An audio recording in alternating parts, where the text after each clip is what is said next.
جاؤ میں تم سے ناراض ہوں، تمہیں کیا میری پرواہ۔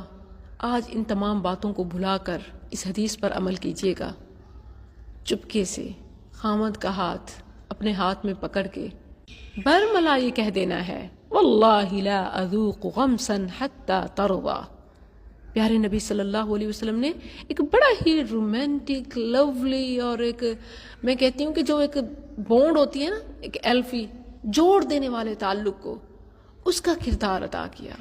فرما دیا التی اذا غاضب، جب بھی اس جنتی عورت کا خاوند اس سے ناراض ہوتا ہے، حتی تقع یدها فی ید زوجہا، وہ اپنے خاوند کا ہاتھ اپنے ہاتھ میں ڈالتی ہے اور وتقول، کہتی ہے، واللہ لا اذوق غمسا حتی ترضى، اس وقت تک چین سے نہیں بیٹھوں گی جب تک سرتاج آپ خوش نہیں ہو جاتے۔ کیا بات ہے، سبحان اللہ۔